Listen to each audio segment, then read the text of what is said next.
Hey, are you spending too much time where you're giving your wife leftovers of your time, effort, love, and energy? Well, you might be a little selfish. So, in today's episode, we are going to unpack the impacts of spending time and not spending time with our wives and making better choices with our time so that way we can grow our marriage into a more meaningful and loving relationship. Stay tuned. You are listening to the Husband Coach's Corner, the podcast designed to teach husbands how to love their wife each and every day and become better men in the process. I'm your host, Chris Scott, and welcome back to another episode. Welcome back to the Husband Coach's Corner. Now, if you are just tuning into the series, you are listening to part 2 of a 4-part series. Now, this series is really centered on how we can become more selfless as husbands. And this is really just getting after that selfishness that all people, even our wives, they have a little bit of selfishness in them. But we're going to focus on husbands and how we can become better husbands in that selfless process. Now, with that being said, there are 4 parts to this series. The first part was all about immaturity. If you haven't caught that, I really recommend that you go back and catch that. The second part today is going to be all about making better choices with your time. And then the third part is insensitivity. And the fourth part is going to be stubbornness. Now, this is going to be a great series that's going to really illuminate some of the things that you may do that you don't even realize that you're doing that are selfish, and you'll become more selfless and you'll love your wife in the process a lot better. So be sure to stay tuned for that. Now, many coaches will tell you that time is the greatest resource that you have. And that's what we're going to try and unpack in today's episode. So that way you understand where they're coming from if you've never heard a coach tell you that time is one of the greatest resources. Now you're hearing me tell you time is one of your greatest resources. And by the way, we all only have 24 hours in the day. What we choose to do in those 24 hours is where we make the difference. So what is time? Well, it's intangible, meaning it doesn't exist physically. All right. So just stay with me, getting a little philosophical here, but understanding the concept of time, it is intangible. You can't touch it, right? You can't see it. It's just not there. However, it exists, right? It's uncontrollable. We can't start it or stop it. It just continues. It happens. The second that I started recording this podcast, I lost that time to developing this podcast. The second you turned on the podcast, you lost the time to do anything else. If you may be walking or working out, but you're listening to a podcast and you're using the time to do that instead of doing something else, right? And then the last one is it is relatively infinite, but circumstantially finite. Relative to where you are today, there is perceivably more time in the future. Relatively infinite, right? We don't know when time will stop. I do believe that someday time will stop, but we're not going to get into that. However, circumstantially finite, meaning I know that when my kids are in the house, and, if most parents subscribe to their kids leaving at 18, going off to college, things like that, right? That's just a cultural norm we accept. Well, I know that circumstantially for my child to be in the house, they're going to be there until they turn 18 in most cases, right? So that's what I mean by circumstantially finite. But we're also circumstantially finite in our lives because we really don't have eternity in this physical realm. So something to keep in mind, right? This is the reason why time is our greatest resource, because we can't get it back. We can't buy more of it. Doesn't matter how much money you have. Now, there are some strategic things that you can do if you do have finances that support your lifestyle, where you can perceivably regain time by not having to do certain things, right? Like if you can pay someone to cook dinner, guess what? I don't have to sit around and cook dinner in the kitchen. I can pay someone and go do something else with my time. So there is a way to perceivably regain time. So how does this impact our marriages? And, I don't believe this to be an exhaustive list. I only honed in on two, and that's what we're going to talk about today, is experiences or the opportunities that we have in our marriage that time allows, and then growth. And growth can be positive or negative. It doesn't have to be something that is, I would like growth to be positive, right? We always want, when we talk about growth, we talk about like progressing. But really, you can grow into a distant relationship by doing the inverse of what we talk about, or the opposite of what we talk about in today's episode. So I hope that resonates with you. That time, it will impact your marriage either positively or negatively. And as husbands, we're the leaders, we're the head of the household. It is our responsibility to drive the growth in our marriage, right? Now, our wives, they have to bring their responsibility as well, and they have to help drive the marriage into a successful relationship as well. But it really does start with us as the husband, all right? This is why we have to learn to love our wives every single day. All right, so experiences. Now, I'm only going to touch on three things that experiences really span. But again, as I mentioned before, the opposite of each of these is true in either positive or negative. So just think about this. I'm only going to talk about the positive aspect because, again, I'm trying to get you to go into that growth mindset that is on the positive spectrum. All right. So an opportunity to learn something new about your wife. That's the first thing. If you're not learning something new about your wife every day, or at least once a week at a minimum, right? You're going to be in a very stagnant relationship because there's no more curiosity about the woman that you spend your life with, that you're spending your life with. We should be so curious about her that it makes us decide that I want to spend more time with her, because the only way I'm going to learn more about her is if I spend time with her. All right. So let's think about that. If you're not spending time with your wife, then are you actually learning about her? All right. That's the first thing when we talk about experiences. Now, the most powerful thing when it comes to experiences is the memory, right? I think we can all look back on a time in our relationship when there was a positive memory and when there was a negative memory, right? This is so important that when we spend time with our wife, we're actually creating those memories, either positive or negative, and you are in control of whatever that looks like, right?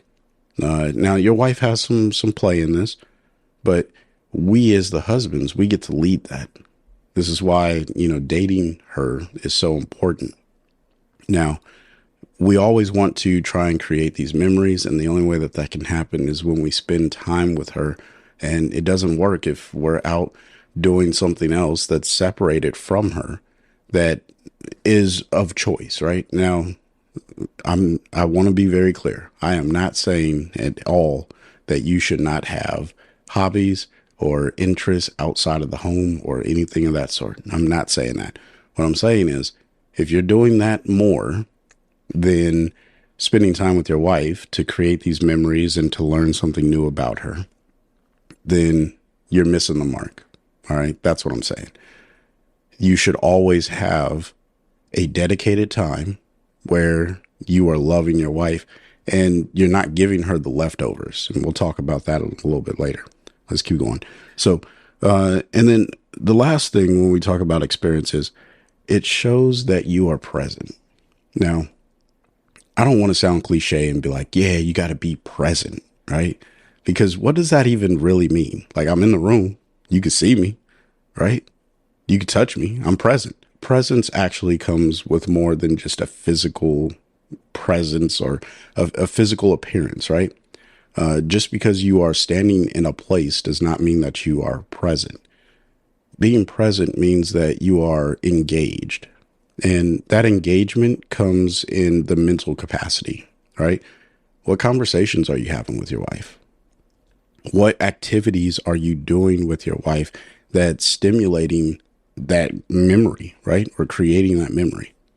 Because if you're just standing there and you think that that's being present, you're probably creating a memory that's negative, and it's going to impact your marriage likewise in the negative aspect, right? So you don't want to just stand around and be present and say, well, I was there, wasn't I? That's got to be good enough. Because sadly, and not sadly, right? Truthfully, it is just not good enough.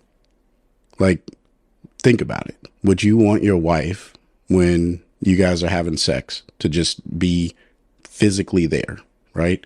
Now, that's rhetorical. Think about it. You don't have to leave any comments or anything crazy like that. But just think about that. Is that what you want? No, you want her to be engaged. You want her to be into you, right?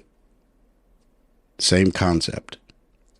We have to be engaged and we have to be into our wives. So whenever you're deciding whatever your date nights are or your opportunities to spend time with your wife, maybe be a little bit more engaged, right? So let's move into growth, right? So if we're building these experiences, well, how is it going to grow our marriage? Two ways. First way, things take time to grow. And the second way, consistent actions, it makes things grow. All right. Let's unpack this just a little bit. Things take time to grow, right? We're talking about this uncontrollable, unstoppable force that is time. That's what we're talking about. And as time goes on, it's not, it doesn't stop, right? So you don't become successful overnight. Very few people that do, they don't hold on to their success. You know, there's a lot of one-hit wonders. But the people that are at the top of their game for a very long time, they're putting in the work. And that work, it goes over time, which is what leads into the consistent actions. That's what makes the growth. Consistently showing up and being intelligently and intellectually present, engaging with your wife. That's where the consistent positive growth happens.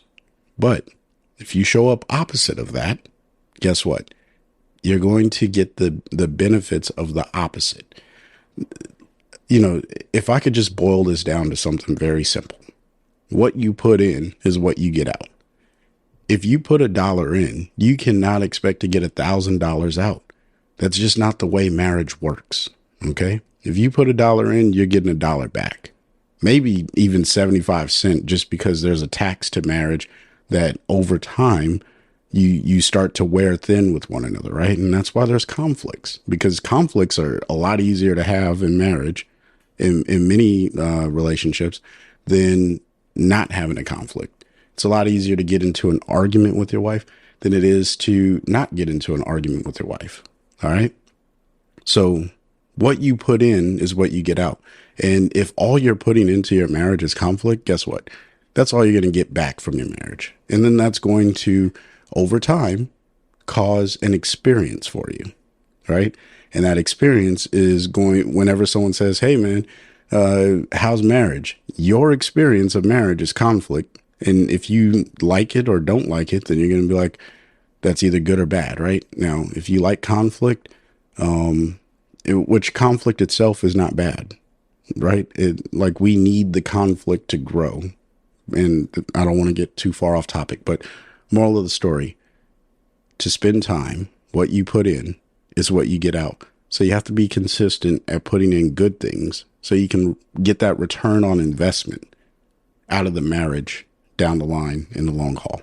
So now that we understand the impacts of time on marriage, and the experience, the growth, how our choices really do impact it, right? Hopefully you started to kind of piece together like, okay, where do I spend my time? How am I spending my time? How is my wife perceiving how I spend my time, right? Just start thinking about those things, because that does matter. It's very important that you think about those things, because your wife is already, even if she hasn't vocalized it to you, she's observing that, and she's like, oh yeah, you're always out at the golf range. You always go out drinking with the boys, or you're always in your man cave. You're always working on a podcast, right?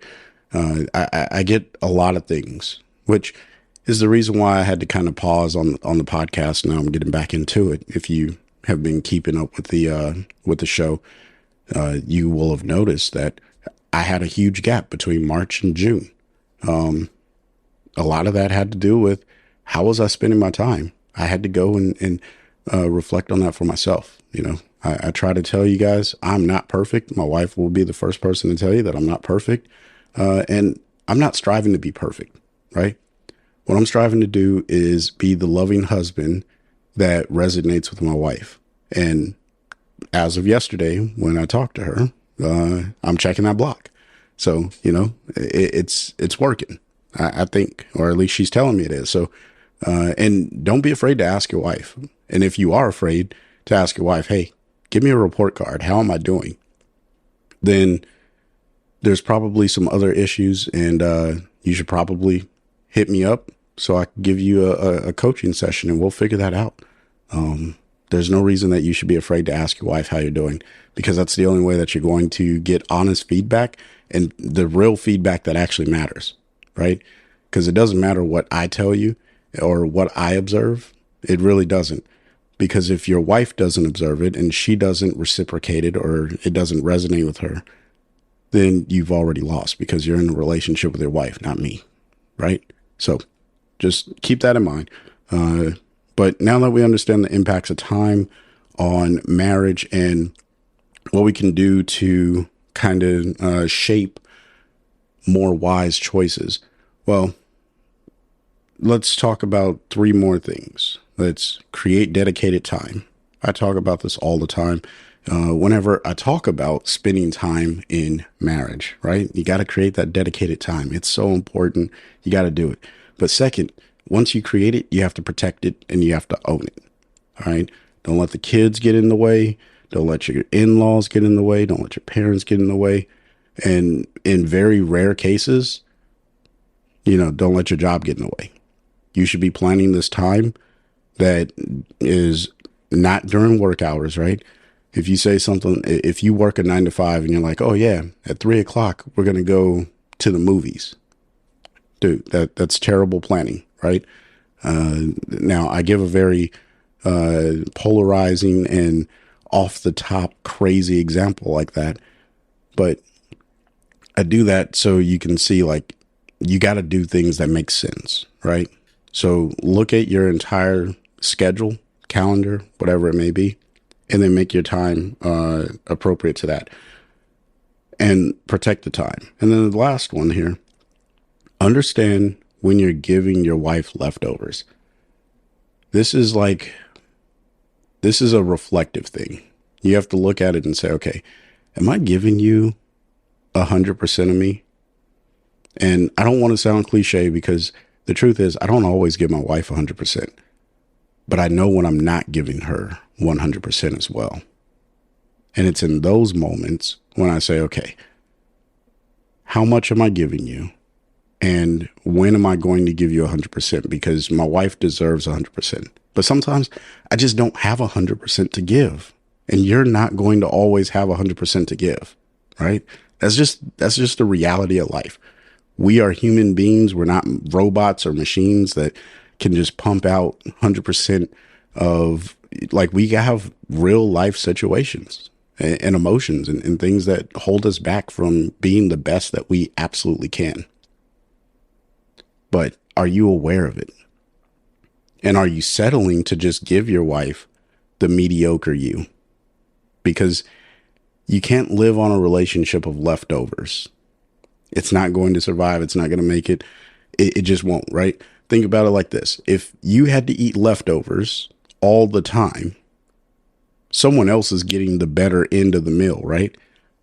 Because you're getting the last little bits that no one else ate, either because there was too much or they didn't like it.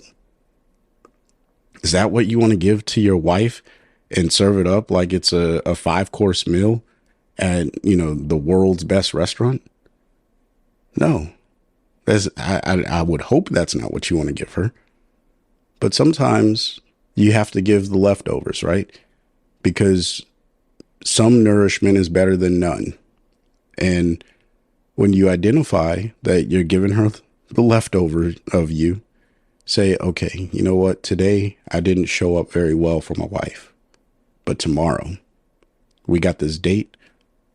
I'm about to knock it out of the park. And that is the reality of marriage, right? You're not, and your wife, keep this in mind. Your wife is not always going to show up to be 100% for you, especially after a long day with the kids, or maybe something happened, someone cut your wife off at going to work, or maybe something bad happened at work and she's not going to be able to give you 100% because she's distracted by that. So understand there's going to be occasions where you're giving your wife leftovers or not 100% of you. Maybe you can only give 30%, and that's okay. All right. If no one else tells you that, I'm here to tell you it is okay to give your wife 30% on occasion, especially when there's a circumstance that holds you back from giving her your all. All right. But what you should do is identify it and make sure that you go back and you give her your all on another day, because this is those consistent things over time, right? Whatever you do today what you do today has the greatest impact on your tomorrow. Remember that. So make the best of every opportunity that you have today, so that way your tomorrow can be a little bit easier and a little bit better. You can't get yesterday back. So don't sit there and be like, oh man, I wish I could have, I should have. Hey, get off that pity wagon. You're not getting yesterday back. You're not getting that back. But you have today. And Lord willing, there is a tomorrow. And when you go into tomorrow, guess what? What you did today is what's impacting your tomorrow. No matter how far away your tomorrow is or how many tomorrows you get, what you do today is going to impact your tomorrow. And the other thing is success. It's earned or won or delivered every single day, but it's all based off of what you do today. So, that's just another tidbit that I wanted to share with you. Now, I've already said, I want to be clear. I'm not telling you that you need to spend every single moment with your wife. However, if you find yourself spending too much time, or not too much time, because that's arbitrary speak. If you find yourself spending a majority, if not all, of your extra time, and this is time that's not already committed to going to work and things of that sort, doing other things, going to the golfing course, playing video games, watching TV, hanging out with your friends. If you find yourself doing that more than spending time with your wife, you probably suffer from this selfishness disorder, if you will. And you should probably take some time to go and spend time with your wife. Now, I'll leave you with this. Leftovers are okay. However, sometimes you got to go out and make those gourmet meals. All right. And those gourmet meals, those are the opportunities where you find a way to love your wife every day. Peace.